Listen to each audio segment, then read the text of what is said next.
पूज्यानां च व्यतिक्रमः त्रीणि तत्र प्रवर्तन्ते दुर्भिक्षं मरणं भयम्। जहाँ पर अपूज्य की पूजा होती है और जहाँ पर पूज्यानां च व्यतिक्रमः, जहाँ पर पूज्य व्यक्तियों का अतिक्रमण होता है, त्रीणि तत्र प्रवर्तन्ते, तीन चीजें वहां पर हुआ करती हैं, दुर्भिक्षम मरणम भयम। इसलिए हे भक्ति महारानी, विषयों में फंसे हुए जीव से अपेक्षित होने के कारण हे भक्ति महारानी तुम्हारे इन पुत्रों की ये हालत हुई है। बोलो गोविंद भगवान की। लेकिन वृंदावन जो है, जहाँ पर जो भक्ति है परिपुष्ट है, यहाँ पर वृंदावन के संयोग से तो तुम जवान हो गई, लेकिन ज्ञान और वैराग्य का यहाँ पर कोई पूछने वाला नहीं है। इसलिए यहाँ पर अभी ज्ञान और वैराग्य बूढ़ी अवस्था में पड़े हैं। तो महाराज हमारे मेरे बालकों को पुनः जवान करने का कोई उपाय, पुनः तरुण करने का कोई उपाय। और ये कलयुग, मैंने सुना है कि परीक्षित जी महाराज ने कलयुग को 4 स्थानों में रहने का जो स्थान दिया था, कलयुग उन 4 स्थानों पे भी रहता है। लेकिन जब परीक्षित जी महाराज उस कलयुग को मारने के लिए दौड़े थे तो उन्होंने उसे मारा क्यों नहीं, उसे छोड़ क्यों दिया? क्या कारण था जो परीक्षित जी महाराज ने कलयुग को छोड़ दिया? उसे वही मार देते तो कम से कम आज मेरे पुत्रों की अवस्था तो ना होती। तो नारद जी कहने लगे कि हे भक्ति महारानी, तुम धन्य हो। धन्य इसलिए हो कि तुम बहुत कोमल हो। और बंधु, वास्तव में यही बात है, जिसके हृदय में भक्ति होगी वास्तव में वो कोमल स्वभाव का होगा, उसको स्वभाव बड़ा कोमल होगा। केवल और केवल एक गुण पर परीक्षित जी महाराज रीझ गए कलयुग के, और उसी कलयुग के गुण पर रीझ कर ही परीक्षित जी महाराज ने उस कलयुग को मारा नहीं। तो वो कलयुग का कौन सा गुण है, वो गुण कौन सा है? सुनोगे कौन सा गुण है? प्रेम से बोलो, जोर से बोलो, गोविंद भगवान की। सुनो कलयुग का क्या गुण है कि यत बलम नास्ति तपसा न योगेन समाधिना तत्फलम लभते सम्या कलौ केशव कीर्तना। बोलो गोविंद भगवान की।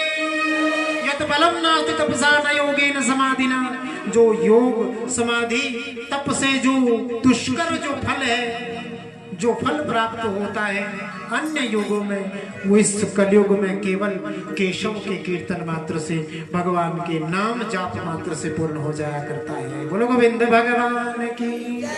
इसीलिए भक्ति महारानी परीक्षित जी महाराज ने कलयुग को नहीं मारा। और सुन, जब ऐसा गुण पर, जिस गुण पर स्वयं परीक्षित जी महाराज रीझ गए, और जिस कलयुग का ऐसा प्यारा गुण है, बंधुओं तो ध्यान से बात को समझने का प्रयास करना। और कौन सा वेद चाहते हो, और कौन सा शास्त्र चाहते हो, और कौन सा किसी से मंत्र चाहते हो? शास्त्र कभी झूठ बोल सकता है नहीं। भागवत ने कह दिया कि भगवान के नाम का जो फल है इस कलयुग में, वो किसी मंत्र जाप से बढ़कर है महाराज। इसलिए जितना हो सके श्री कृष्ण गोविंद हरे मुरारे नाथेति नामानि मुहुर्वदन्ति, भगवान के इस परम सुंदर नाम का जाप करते रहो। जितना जाप करोगे उतना आनंद आएगा। आइए भगवान के इस नाम का प्रेम से जाप करते हैं। श्री कृष्ण गोविंद हरे मुरारे, हे नाथ नारायण वासुदेवा। श्री कृष्ण गोविंद हरे मुरारे, हे नाथ नारायण वासुदेवा। श्री कृष्ण गोविंद हरे मुरारी, हे नाथ नारायण वासुदेवा। श्री कृष्ण गोविंद हरे मुरारे, हे नाथ नारायण वासुदेवा। श्री कृष्ण गोविंद हरे मुरारी, हे नाथ नारायण वासुदेवा। हे नाथ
तुम्हारा।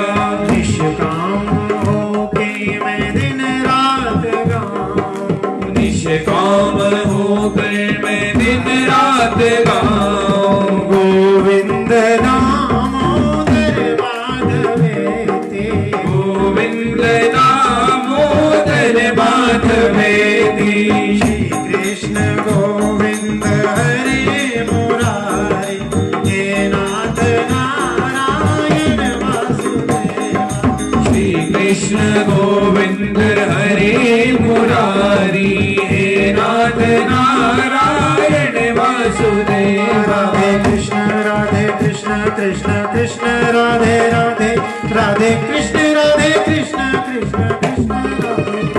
राधे कृष्ण राधे कृष्ण राधे कृष्ण राधे कृष्ण कृष्ण कृष्ण राधे राधे राधे कृष्ण राधे कृष्ण। हरे कृष्ण कृष्ण कृष्ण हरे हरे, हरे राम राम राम हरे हरे। हरे कृष्ण कृष्ण हरे हरे, हरे राम हरे राम हरे राम हरे राम। हरे राम राम राम हरे हरे। हरे राम राम राम हरे हरे। हरे कृष्ण कृष्ण कृष्ण हरे हरे। हरे कृष्ण कृष्ण हरे कृष्ण हरे कृष्ण हरे कृष्ण हरे कृष्ण। बोलो कृष्ण बलदेव की जय। अनुपम नाम को इस जो अन्य युगों में नहीं प्राप्त होता, वो इस कलयुग में भगवान नाम से प्राप्त हो जाता है। भक्ति महाराज ने कहा कि हे नारद जी महाराज, तो क्या कोई उपाय नहीं? बोले उपाय है। तो नारद जी के मन में भी ये मोह हो गया, जगाने का प्रयास करने लगे ज्ञान और वैराग्य को। ज्ञानम प्रबुद्धताम शीघ्रम रे वैराग्यम प्रबुद्धताम जागो। कभी गीता का पाठ करते, अनेकानेक मंत्रों का पाठ करते, जगाने का प्रयास करते, लेकिन उन मंत्रों के प्रभाव से, उन श्लोकों के उच्चारण से थोड़ी उन्हें होश आती और फिर अस्वस्थ अचेत हो जाते।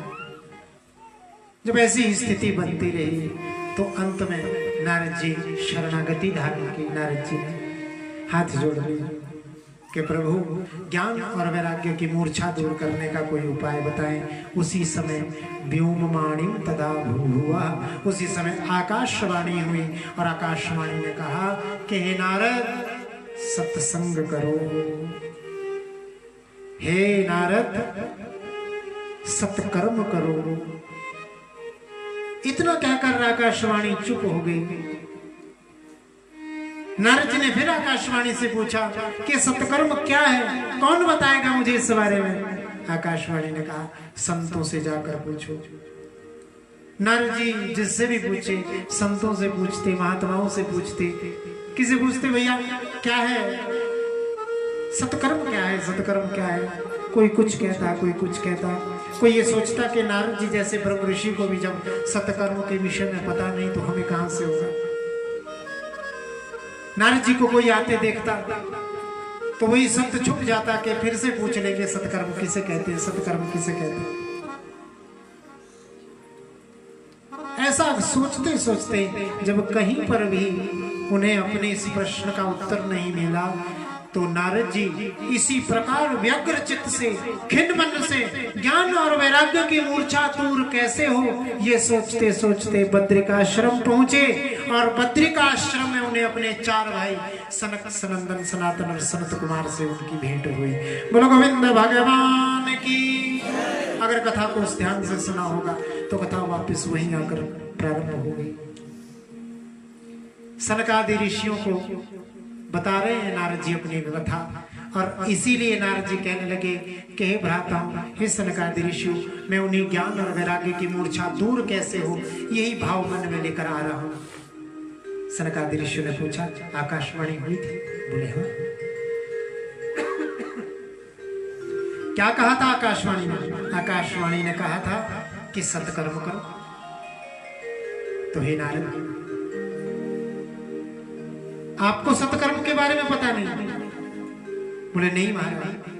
अरे आपको ही पता है, आपने ही तो पूर्व काल में उस सत्कर्म के विषय में व्यास जी महाराज को बताया था, और वही सत्कर्म ब्रह्मा जी ने आपको बताया था, और वही 4 श्लोकों की भागवत जिससे आपने व्यास जी महाराज का दुख दूर किया था, और जिस 4 श्लोकों से 18,000 श्लोकों की इस परमहंसीय संहिता श्रीमद् भागवत महापुराण का उन व्यास जी ने निर्माण किया था, आप कैसे भूल गए? इसलिए हे नारद जी, केदम भागवतम नामम पुराणम ब्रह्म संहितम भक्ति ज्ञान वैरागणम स्थापनाय प्रकाशितम्। हे नारद जी, इदं भागवतम नामम पुराणम ब्रह्म संहितम, ये श्रीमद् भागवत महापुराण, इसे ब्रह्म संहिता भी कहा जाता है। पूर्व काल में भक्ति ज्ञान वैरागाणाम, अर्थात भक्ति ज्ञान और वैराग्य की स्थापना के लिए ही तो भागवत की रचना की थी व्यास जी ने। बोले श्रीमद् भागवत महापुराण की। एक बार और जोर से बोलो, बोले श्रीमद् भागवत महापुराण की। अब चली गई।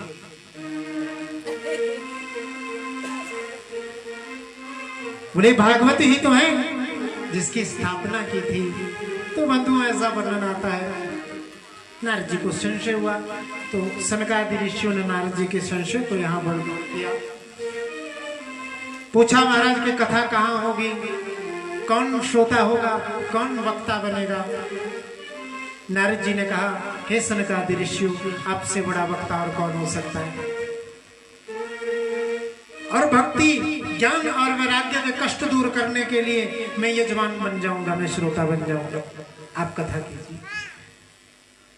तो हे शौनकादि ऋषियों, सूत जी महाराज कहते हैं के गंगा त्वार समीपे तू तटम आनंद नामकम, हरिद्वार के समीप आनंद नाम के तट पर शौनकादि बड़े भाव के साथ सनकादि 4 ऋषि आकर व्यासपीठ पर विराजमान हो गए।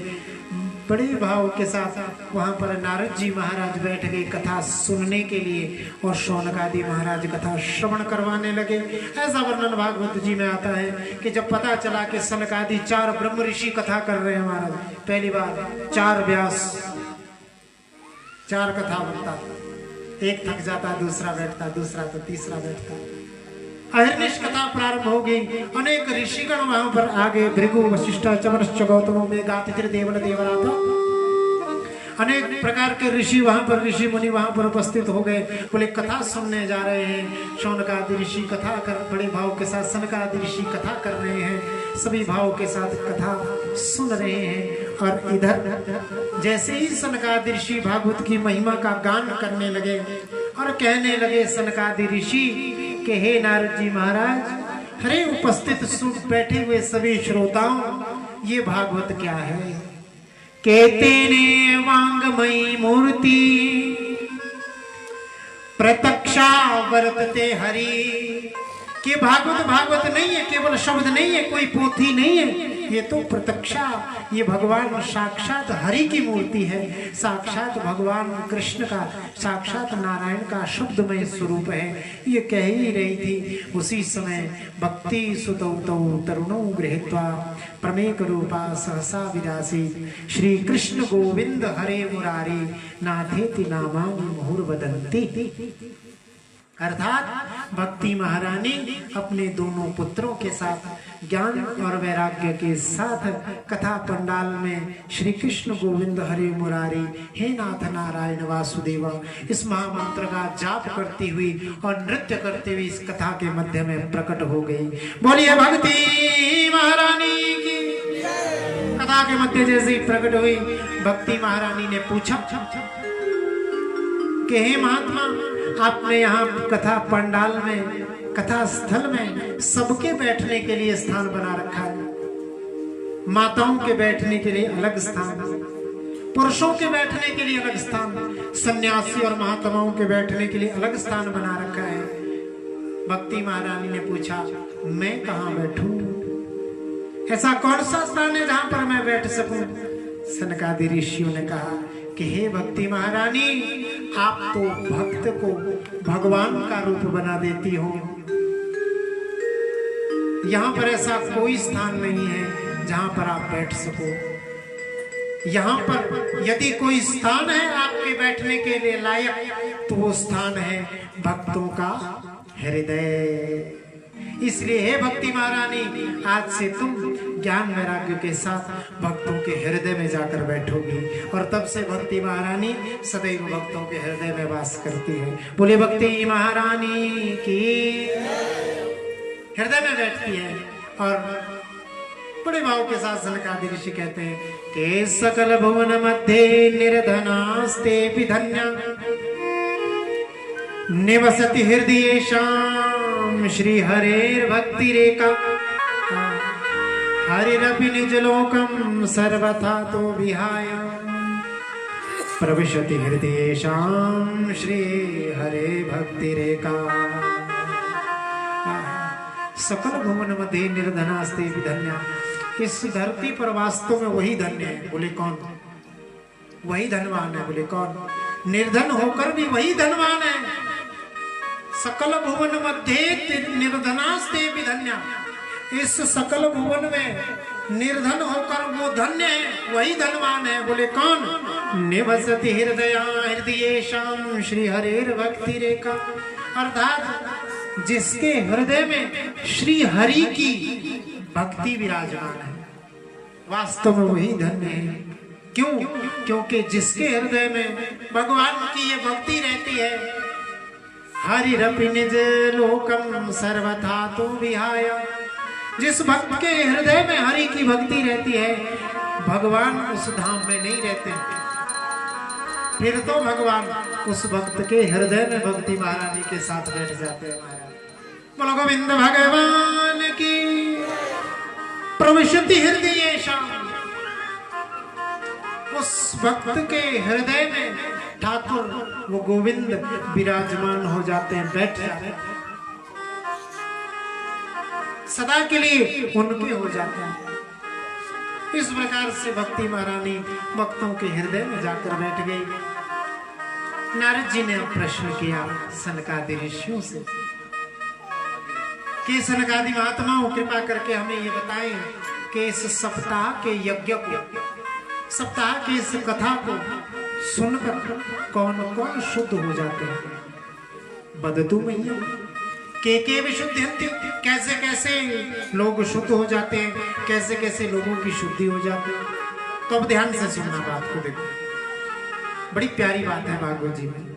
सनकादि ऋषि कहते हैं कि नारद जी के मानवा पाप कृतास्तु सर्वदा और दुराचार रता विमार्गगा क्रोधाग्निदग्धा कुटिलाश्य कामिना सप्ताह यज्ञेन कलो पुनन्ति ते।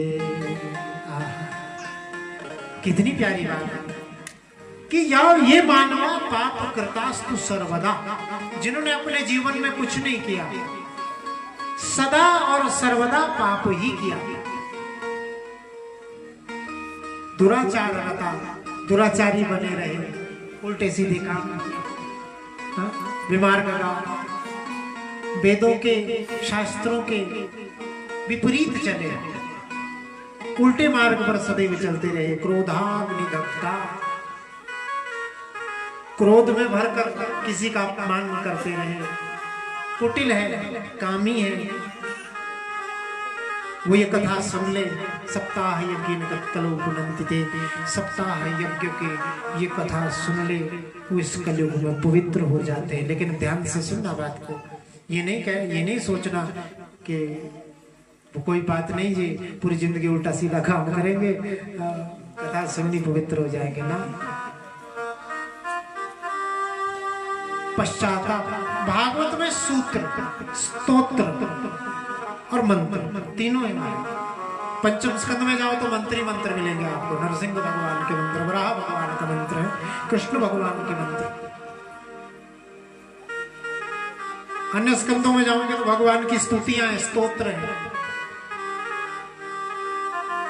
अजामिलादि उपाख्यानों में जाओ तो वहां पर सूत्र दे रखे हैं कि मनुष्य का जीवन कैसा। बोले कुंजरवत स्नानम। हम लोग क्या करते हैं, वो हमारा पाप हो गया, गंगा स्नान करना पड़ेगा। गंगा स्नान करने चले गए, अब गंगा जी में डुबकी लगाई, हर हर गंगे हर हर गंगे, पाप से मुक्त हो गए। बाहर आए और बाहर में एक कैनी लेने वाले से लड़ गए महाराज। बोलो गोविंद भगवान की। खा रहे तुम यहाँ तीर्थ में बैठ के, ये 10 रुपए की कैनी 20 रुपए में दे रहे, तुम 50 रुपए में दे। और बेचारे कैनी वाले को उल्टा सीधा बोल दिया। वो कहाँ गया वो गंगा स्नान। हमारा स्नान, हमारा गंगा स्नान कैसा है, कुंजरवत स्नान। हाथी की तरह हमारा स्नान है। हाथी क्या करता है, पानी में जाता है, खूब स्नान करता है, सूंड में पानी भरता है, अपने ऊपर डालता है, बाहर आता है, फिर मिट्टी में लेटता है। हम क्या करते हैं, हम लोग पाप करते हैं, पाप धोने के लिए गंगा जी में जाते हैं, गंगा जी से बाहर आते हैं, नया पाप करते हैं।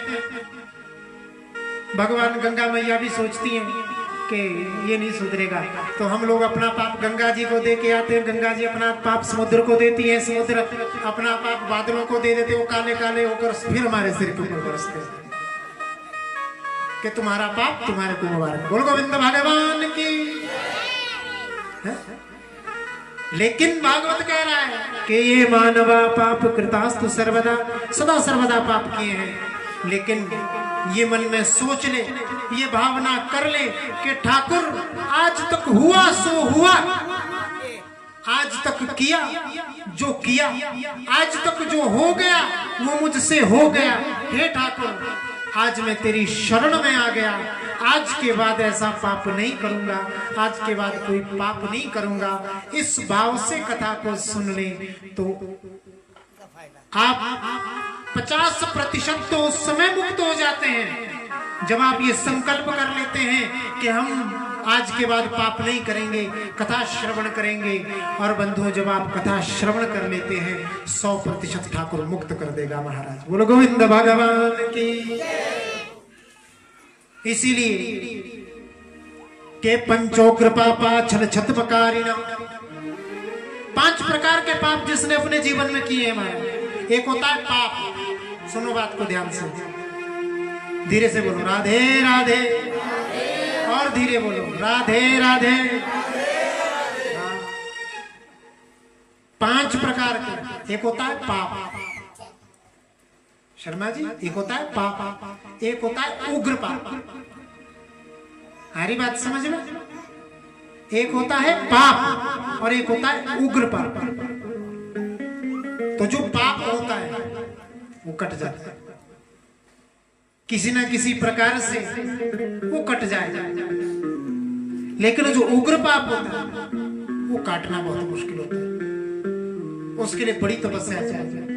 तो 5 प्रकार के उग्र पाप कौन से, ध्यान से सुनो बात को, मैं आपको बता रहा हूं 5 प्रकार के उग्र पाप के। ब्रह्मघ्नश्चैव गोघ्नश्च स्वर्ण तेज मद्यपा तत्संसर्गी पंचमश्च उग्र पापा प्रकीर्तिता। ये 5 प्रकार के उग्र पाप है। ब्रह्मघ्नश्चैव, ब्राह्मण की हत्या करने वाला और ब्राह्मण के धन का हरण करने वाला। हमारी बात समझ में, ब्राह्मण की हत्या करने वाला और ब्राह्मण के धन का हरण करने वाला।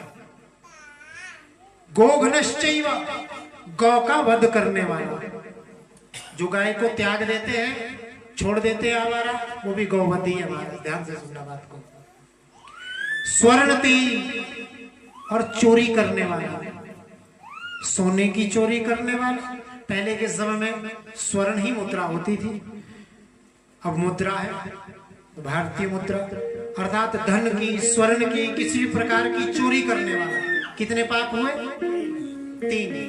ब्राह्मण का वध अर्थात गौवध, स्वर्ण ते सोने को चोरने चुराई चोरी करने वाला, मद्यप और मदिरा पीने वाला, शराब पीने वाला। ये हो गए 4। तत्संसर्गी पंचमश्च, और जो इन 5 का सर्ग करता है, इन 5 में से कोई एक पाप कर रखा है लेकिन साथ में इनका भी संसर्ग करता है, इनके साथ रहता है, इनका साथ देता है, उग्र पाप प्रकृति था। ये 5 प्रकार के उग्र पाप है। लेकिन मन में ये सोच ले कि ठाकुर हो गया, आज के बाद नहीं होगा, मुझसे ऐसा पाप नहीं होगा। आकर सुन ले कथा को और भक्ति पूर्वक अपना जीवन व्यतीत करे बंधुओं, तो भगवान वो ठाकुर, वो कृष्ण, वो गोविंद 100% हमें उन पापों से मुक्त कर देता है। बोलो गोविंद भगवान की। नारद जी ने पूछा कि महाराज आपने कहा कि ऐसे ऐसे पापियों को मुक्ति मिल जाती है, तो क्या कोई ऐसा पापी है, ऐसा कोई पापी है जिसने अपने जीवन में ऐसे पाप किए हों और उसने फिर कथा सुनी और वो मुक्त हो गया? बोले हाँ है। बोले तो कौन? तो बड़े भाव के साथ सनकादि ऋषि नारद जी को कहते हैं क्या के तुंगभद्रा तटे पूर्वं भूतपतनं ममुत्तमं यत्र वर्णा स्वधर्मेण सत्य सत्कर्म तत्परः। तुंगभद्रा नदी के तट पर एक बड़ा ही सुंदर नाम का, उत्तम नाम का एक गांव था। वहां पर एक पंडित जी रहते थे, आत्मदेव शर्मा जी। वहां पर रहते हैं, नित्य कार्य करते हैं, वेदों को जानने वाले हैं, शास्त्रों को जानने वाले हैं, यज्ञ करते हैं, अनुष्ठान करते हैं, सभी सत्क्रियाएं करते हैं। लेकिन मन में एक कष्ट है, सब कुछ होते हुए सुख है, संपत्ति है, धन, वैभव, पत्नी है, लेकिन एक कष्ट मन में है। क्या? पुत्र कष्ट। कोई संतान नहीं है, मेरे पास इतना धन है, वैभव है, संपत्ति है, लेकिन इस संपत्ति को भोगने वाली कोई संतति नहीं है। मन में ये शोक है। और एक दिन ये शोक करते करते वो आत्मदेव जी महाराज वन की ओर चले गए और वन में रोते रोते एक वृक्ष के नीचे बैठ गए और वृक्ष के नीचे बैठकर भगवान का भजन करने लगे और भगवान से कहने लगे, हे प्रभु, मेरे जीवन में इतना कष्ट क्यों है, मेरे घर में संतान क्यों नहीं है, संतति क्यों नहीं है। एक सोचते सोचते, ये भाव करते करते आज आत्मदेव शर्मा जी उस वृक्ष के नीचे, उस कुएं के किनारे भगवान का भजन कर रहे हैं और कल तक वो भगवान का भजन करते रहेंगे। महाराज बोलो गोविंद भगवान की। कल तक आत्मदेव शर्मा जी भगवान को मनाने का प्रयास करते रहेंगे। तो हम लोग तो आज यहीं तक कथा करेंगे। कथा के मध्य में बंधुओं ध्यान देना बात पे, कथा के मध्य में जो बातें अच्छी लगे उसे अपने जीवन में उतारने का प्रयास किया करें। इन 7 दिनों में आपने अपने जीवन में 7 बातें भी सीख ली, 7 बातें भी उतार ली, या छोड़िए 7 बातें, इन 7 दिनों में एक बात भी, कोई अच्छी बात अपने जीवन में उतार ली, तो आपका कथा श्रवण करना और मेरा यहाँ से कथा कहना तभी सार्थक होगा। सत्संग का सम्मान